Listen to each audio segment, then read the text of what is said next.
I was seated when it happened. Straight-backed chair. Both feet flat on the floor. My hands rested on the agenda packet I'd been given at the door, still stapled, corners sharp. The room smelled faintly of carpet cleaner and burned coffee. The HOA president didn't bother lowering his voice. "We've already discussed this," he said, leaning back in his chair, fingers laced behind his head. "You're not really part of this community." A few people laughed, not loudly. Enough to register. I didn't move. He continued, emboldened by the sound. "These meetings are for owners, stakeholders, people who are actually invested here." He glanced down at the list in front of him, then looked back up at me. "You're temporary." The word hung there. Temporary. Someone to my left shifted in their seat. A woman across the table looked down at her phone. No one interrupted him. I turned a single page of the packet, paper against paper. The sound cut through the room more than I expected. The property manager cleared her throat but didn't speak. The president smiled, the way men do when they think they've landed something clean. "So we'll go ahead and move forward without your input." He tapped his pen once hard. "You're welcome to stay and listen, of course, but this isn't really your place." Silence followed, the kind that isn't empty, the kind that waits. I looked around the table slowly. 12 seats, 10 occupied, polished wood surface recently refinished. Everyone avoided my eyes. I said nothing. He mistook that for permission. "We've worked hard to maintain a certain standard here," he added. "And frankly, we don't need distractions." Distractions. That was what he called it. The treasurer nodded, too quickly. I felt the weight of the room settle, as if a decision had already been recorded somewhere official, irreversible. I kept my posture unchanged. No crossed arms. No tension in my jaw. For a moment, I studied the nameplate in front of him. Black plastic, white lettering. Slight scratch across the last name. He waited for me to respond. I didn't. The silence stretched. It always tells the truth faster than people do. Finally, he shrugged. "Good. Then we're clear." He turned to the next item on the agenda, already moving on, already finished with me. I stayed seated. The meeting continued around me, voices overlapping, rules discussed, motions seconded. But the line had been drawn publicly, with witnesses, and no one questioned it. The meeting didn't pause for me. It flowed around the space I occupied, like I'd become a fixed object no one wanted to acknowledge. Chairs creaked. Pages turned. Someone asked about landscaping bids. Another voice answered too quickly. The president kept his eyes forward, already committed to the version of reality he'd announced. I picked up my pen and set it back down. The small movement grounded me. Blue ink, metal clip, nothing remarkable. Across the table, the property manager finally spoke. Her voice was neutral, careful. "Let's stay on schedule." No one mentioned what had just happened. That omission was its own confirmation. A man 2 seats down glanced at me, then away. His discomfort was brief, contained. He adjusted his watch instead. Stainless steel. The clasp snapped softly when he closed it. I let the silence work. It always does. There's a particular quiet that follows public dismissal, not the dramatic kind. This one was administrative. Everyone knew the boundary had been enforced, and now they were recalibrating their behavior to fit it. No one wanted to be next. The president joked once under his breath. The treasurer laughed too hard. The sound landed and died. I remained still, not frozen, just settled. The agenda packet in front of me listed rules I'd already memorized. Voting thresholds, quorum requirements, amendment procedures. I traced one line with my eyes, then another without touching the page. At one point, the president looked up again, almost involuntarily, as if expecting me to interrupt. When I didn't, his jaw tightened. Just slightly. He went back to talking. That was the moment the room understood I wasn't leaving. Meetings like this rely on performance. Authority is supposed to be visible, loud, reinforced by consensus. When someone refuses to react, it disrupts the rhythm. A motion passed. Another followed. No one asked if I had objections. I didn't offer any. By the time the meeting adjourned, the atmosphere had shifted. Less confident, more procedural. People stood, gathering papers, avoiding unnecessary eye contact. I rose last, pushed my chair in quietly, collected the packet. As I walked toward the door, no one stopped me. The silence followed. My name is Evelyn Carter. I was 41 at the time. I lived alone by choice, worked by training, and kept my life intentionally quiet. I'd been in the region for almost 9 years, long enough to understand how things actually moved beneath the surface, long enough to know who mistook familiarity for authority. I worked in asset compliance and risk review, not the dramatic side of finance, the side that reads everything twice and never assumes goodwill. My days were built around documents, thresholds, and language that only matters when something goes wrong. I'd bought my first property at 28, not to live in, to hold. I learned early that ownership didn't need visibility to be effective. The development where the meeting took place sat on the edge of a planned district, new enough to still be proud of itself, old enough to have routines. Manicured lawns, identical mailboxes, rules that mattered more than people like to admit. I moved into my unit quietly. No housewarming, no renovations that drew attention. I paid my dues on time every time. Never asked for an exception, never requested a variance. My name showed up exactly where it was supposed to, on invoices, on records, on files most people never read. That was intentional. People assume silence means disengagement, or insecurity, or that someone doesn't know how the room works. I let them. The HOA board operated on a familiar hierarchy. Long-term residents at the top, retirees with time to spare. One dominant voice who believed tenure equaled control. They spoke in absolutes. They enforced selectively. And they were confident because no one had ever tested the structure they relied on. I didn't challenge them. I didn't correct them. I didn't ask to be included. There's a difference between being excluded and standing back. I was doing the latter. By the time I walked out of that meeting, my role hadn't changed. Only their perception of it had. And perception, unlike records, is easy to misjudge. What happened in that room wasn't personal. It didn't need to be. The HOA functioned on agreements. Written ones, filed ones, the kind that don't care who you are, only what you've done. I had done everything required of me. Dues paid on the first of every month. Assessments cleared within 48 hours of notice. Compliance requests answered in writing, with timestamps. Over 3 years, there hadn't been a single late fee. Not one warning, no violations, no courtesy emails asking me to adjust something small so it fit the neighborhood better. I followed the rules as they were written, not as they were selectively enforced. That mattered. I attended meetings when attendance was required. I stayed silent when comments were optional. I voted when ballots were sent. I kept copies of everything, not out of suspicion, out of habit. The betrayal wasn't that they didn't like me. That was irrelevant.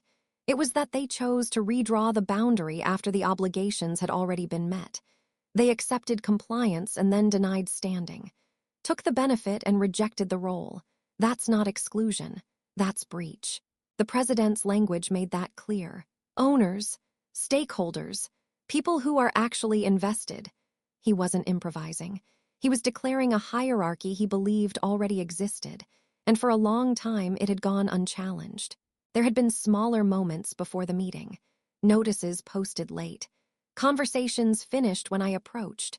Rules emphasized to me that others seemed to ignore. Nothing overt, nothing actionable on its own. Patterns rarely announce themselves all at once. I didn't confront any of it, not because I couldn't, because there was no advantage in doing so yet. Systems don't respond to protest. They respond to documentation. That meeting changed one thing. It moved the imbalance from implied to explicit, from background noise to record. They didn't just dismiss me.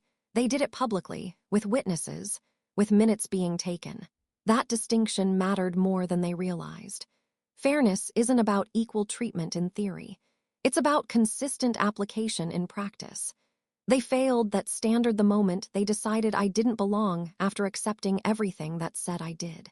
Once I started looking at it as a sequence instead of a collection of moments, the pattern was obvious. The board enforced rules when it suited them. Parking violations were cited selectively. Exterior modifications were flagged only if the owner wasn't part of the informal circle. Fines appeared quickly for some and quietly disappeared for others. None of this was hidden. It simply relied on people not comparing notes. I compared notes. Over 18 months, I logged every notice I received and every one posted to the community board. Dates, language, response times, who signed off. The differences weren't dramatic, but they were consistent. When a long-term resident missed a deadline, they received a courtesy reminder. When I submitted a form a day late once I received a formal warning. I acknowledged it, corrected it, moved on. Silence in that context wasn't submission, it was positioning. The president's confidence came from repetition. He'd spoken that way for years without resistance. The treasurer deferred. The rest followed procedure only as far as it protected the hierarchy they were used to. I never challenged a decision in the room. I followed the appeal process instead. Written submissions, certified mail, read receipts. Every response they sent me confirmed the same thing. I was compliant, in good standing, eligible. Those words matter. At one point, a neighbor mentioned, casually, that I was hard to read. I thanked her and let the comment sit. People are uncomfortable when they can't categorize someone. They rush to fill the gap with assumptions. The board did the same. They assumed I didn't care because I didn't react, that I lacked influence because I didn't perform it, that my quiet presence meant limited reach. They mistook patience for passivity. By the time the meeting happened, the groundwork had already been laid. Not emotionally, administratively. The imbalance had existed for years. The meeting simply made it visible. Patterns don't require confrontation to be proven. They require consistency. And once a pattern is established, systems respond to it whether people like it or not. The board believed they were protecting order. What they were actually doing was documenting their own selective enforcement. They just didn't realize someone was keeping the record. The structure that mattered most wasn't visible from the meeting room. Years earlier, long before I moved into the development, I'd purchased property through a holding company, not for concealment, for separation. Liability, tax treatment, succession planning. Standard reasons, boring reasons. The kind that never make it into conversations like the one the president enjoyed having. The company existed on paper and in filings exactly where it was supposed to.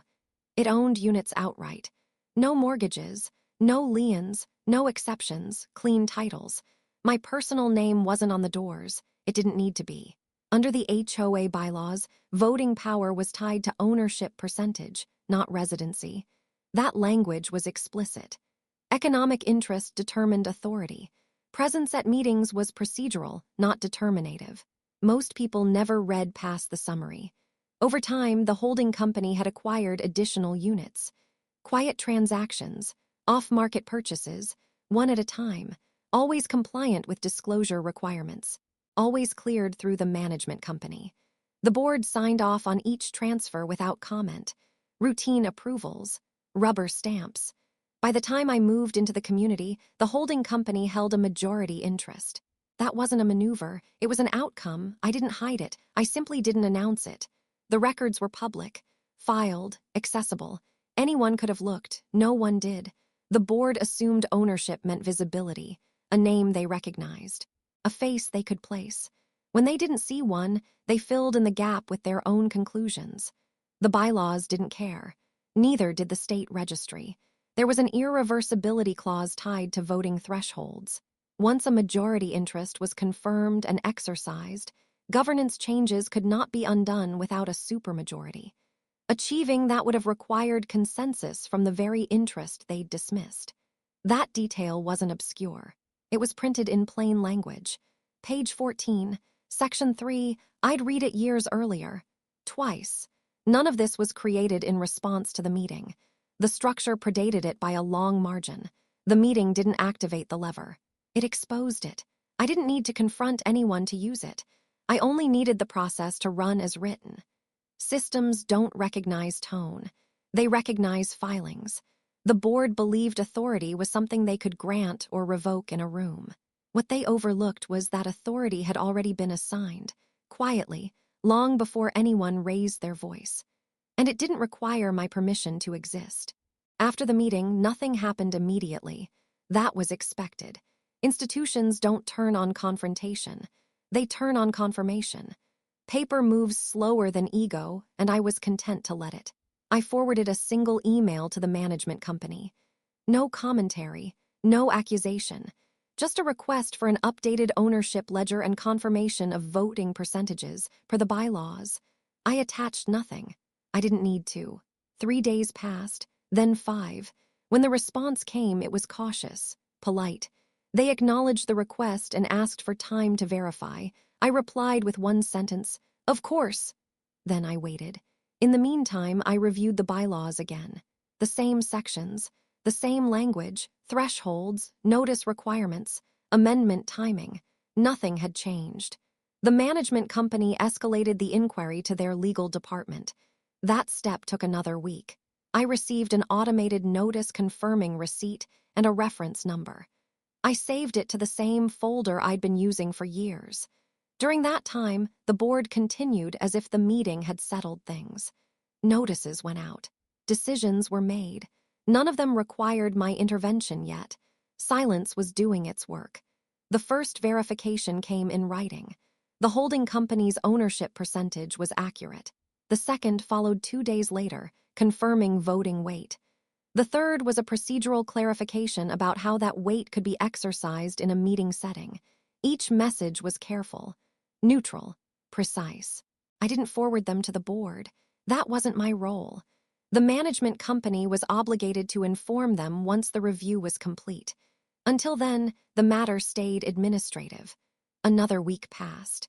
I attended the next scheduled meeting and took a seat in the same place. The agenda was thinner.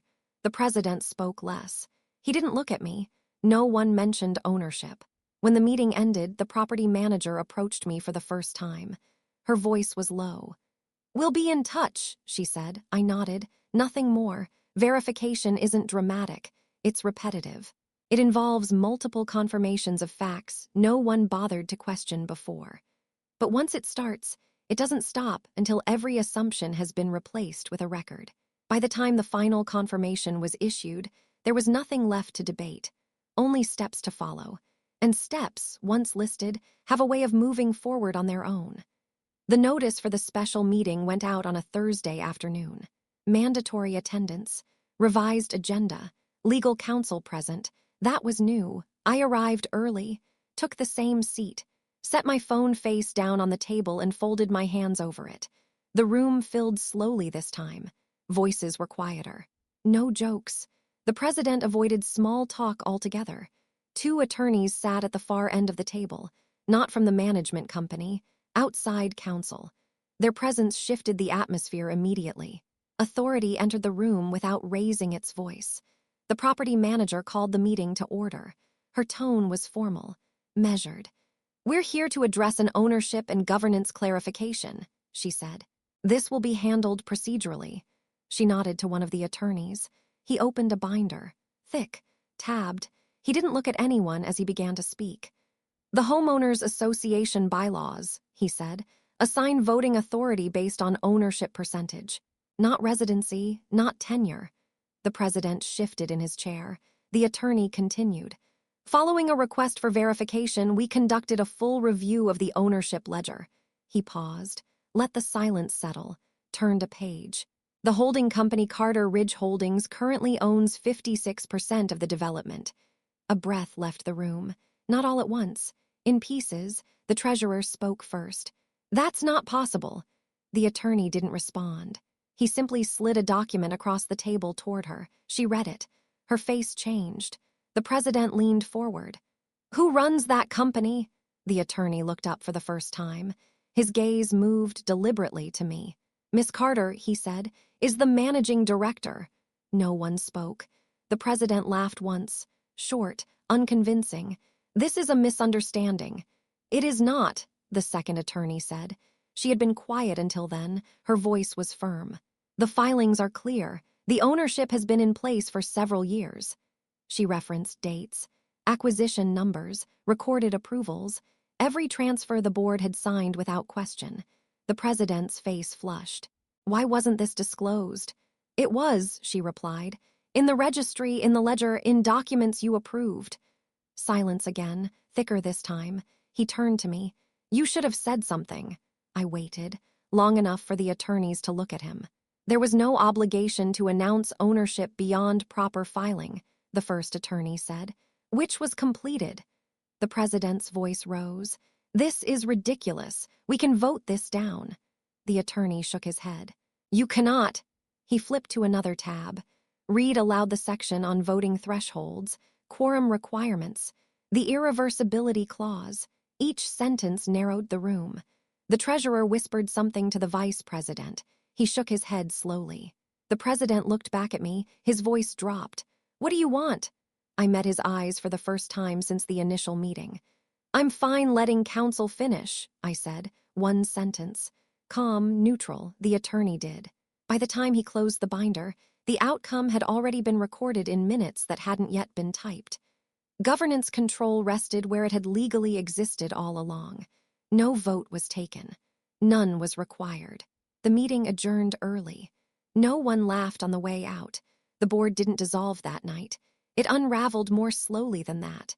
In the weeks that followed, formal notices went out. Resignations submitted for personal reasons. Contracts reviewed. Authority reallocated according to the bylaws that had always governed the association. No announcements. No explanations offered to residents beyond what was required. The president hired an attorney, then another. Both advised him of the same thing. The filings were valid. The approvals were documented. The structure was sound. There was nothing to challenge without challenging their own records. By the end of the month, his name no longer appeared on correspondence. The treasurer followed shortly after. The vice president stayed on, briefly, then stepped down when the reconstituted board declined to renew her term. None of this involved me directly. The management company handled the transitions. New officers were appointed. Interim procedures adopted. Meetings shortened. Agendas simplified. The tone shifted from confident to cautious. A notice went up in the community portal outlining changes to governance. It cited sections, referenced dates, made no mention of personalities. That was deliberate. Someone tried to rally support. A few emails circulated. They didn't gain traction. People prefer stability to indignation when the rules are clear. A mediation request was filed and dismissed within 10 days. Jurisdictional issues, standing problems, procedural defects. It didn't make headlines. It barely made a record. By the end of the quarter, access changed. Committee invitations stopped arriving for certain names. Key fobs were deactivated. Vendor relationships quietly expired. The people who had spoken the loudest were suddenly very difficult to reach. I heard about most of this secondhand. A neighbor mentioned it in passing. The property manager referenced a timeline during a routine update. No one asked for my reaction. That was appropriate. Consequences don't need commentary.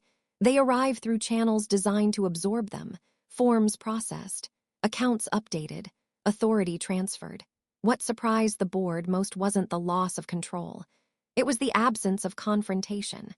There were no scenes, no appeals to reason, no negotiations, just a series of confirmations that didn't go their way. By the time the annual meeting came around, the room was quieter, smaller, more careful, and no one spoke about who belonged. By the time a full year had passed, the association had settled into something more functional, less theatrical. Meetings started on time. Motions were framed carefully. People checked the language before they spoke. That was the point. I didn't take a visible role. I didn't need to. Governance doesn't require presence once structure is restored. It requires compliance, and compliance had returned. A revised handbook went out to all residents. Clearer enforcement language, uniform timelines, appeals routed through a single channel, no discretion left unaccounted for. The changes weren't attributed to anyone. They didn't need to be. I remained in my unit. Same routine, same quiet. The difference was subtle but unmistakable. Notices were evenly applied. Conversations ended when they were supposed to. No one speculated about who did or didn't belong. Occasionally, I'd see one of the former board members in passing. At the mailbox, near the gate, eye contact was brief, polite, distant. That was enough. There was no satisfaction in their discomfort, only confirmation. Systems work when they're allowed to. They fail when people mistake authority for entitlement. What happened didn't restore my standing. It clarified it. Fairness isn't loud. It doesn't announce itself. It operates in the background, steady and impersonal, correcting imbalances without needing permission. The matter was finished, and it stayed that way.